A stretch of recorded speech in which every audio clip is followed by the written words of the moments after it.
விழுப்புரம் மாவட்டம் திருவெண்ணைநல்லூர் அருகே முருகன் கோவில் வேலில் சொருகிய ஒரு எலுமிச்சை பழம் 15,000 ரூபாய்க்கு ஏலம் போனது.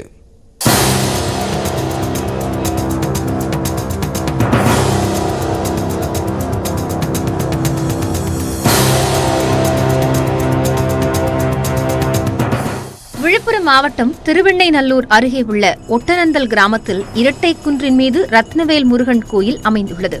கருவறையில் வேல் மட்டுமே உள்ள இந்த கோயிலில் பங்குனி உத்திர திருவிழாவின் 9 நாட்களும் வேலில் சொருகப்பட்ட எலுமிச்சை பழங்களை இடும்பன் பூஜையில் வைத்து ஏலம் விடுவது வழக்கம். அதன்படி சனிக்கிழமை இரவு இடும்பன் சுவாமிக்கு கருவாடு சோறு படையலிட்டு எலுமிச்சை பழங்களை ஏலம் விடும் நிகழ்வு நடைபெற்றது. கோயிலின் தலைமை பூசாரி ஆணி பதித்த காலணியின் மீது நின்று ஏலத்தை தொடங்கி வைக்க சக பூசாரிகள் ஏலத்தை நடத்தினர். குழந்தை இல்லாத தம்பதியினர், திருமண தடை உள்ளவர்கள் தங்கள் குறைகள் தீரும் என்ற நம்பிக்கையில் கலந்து கொண்டு எலுமிச்சம் பழத்தை ஏலம் எடுக்க போட்டி போட்டனர். இதில் முதல் நாள் எலுமிச்சை பழத்தை மேட்டுக்குப்பத்தைச் சேர்ந்த வேல்முருகன் ஆனந்தி தம்பதியினர் 13,000 ரூபாய்க்கு ஏலம் எடுத்தனர். முதல் நாள் உற்சவ பழம் 13,000 ரூபாய் விட்டுட போறோம். ஒரு தரம் ஒரு தரம் 2 தரம் 3 தரம். 7வது நாள் பழத்தை சென்னை போரூரைச் சேர்ந்த தினகரன் திருமண பாக்கியம் வேண்டி 15,000 ரூபாய்க்கு ஏலம் எடுத்தார். 2வது நாள் உற்சவ பழம் 3,000 ரூபாய் 4,000 ரூபாய். 2வது நாள் உற்சவ பழம் 4,100. 2வது நாள் உற்சவ பழம் 4,200. 4,200.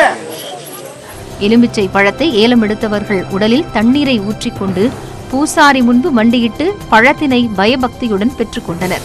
அவர்களுக்கு இடும்பன் படையலில் இருந்து ஒரு உருண்டை சோறு வழங்கப்பட்டது. 9 எலுமிச்சை பழங்கள் மொத்தம் 69,100 ரூபாய்க்கு ஏலம் விடப்பட்டது. குழந்தை இல்லாத காரணத்தினால 3ஆம் உற்சவ பழத்தை 10,100 ரூபாய்க்கு நாங்கள் ஏலம் எடுத்து எங்களுக்கு குழந்தை பாக்கியம் என்று சுப்பிரமணியன் ஆலயத்தில் வேண்டி மனமாற வேண்டிக் கொள்கிறோம். திருமணம் ஆகி 17 வருடம் ஆகுது. குழந்தை பாக்கியம் இல்லை. அதனால் இந்த கோவிலுக்கு வந்தால் குழந்தை இருக்குன்னு சொன்னாங்க. எங்கள் அத்தை எங்களை இட்டு வந்தாங்க. 2வது பழத்தை எடுத்து கொடுத்தாங்க. நாங்கள் சாப்பிட்டு இருக்கிறோம். குழந்தை பாக்கியம் இருக்குன்ற நம்பிக்கையில் நாங்கள் முருகனை நம்பி வந்துருக்கிறோம். கடந்த ஆண்டு இந்த கோயிலுக்கு வந்து எலுமிச்சை பழம் ஏலம் எடுத்து சாப்பிட்டு குழந்தை பாக்கியம் பெற்றவர்கள் சாட்சி செல்லும் நிகழ்வும் நடைபெற்றது. கடந்த ஆண்டு 9 எலுமிச்சை பழங்கள் 1,43,000 ரூபாய்க்கு ஏலம் எடுக்கப்பட்டது குறிப்பிடத்தக்கது.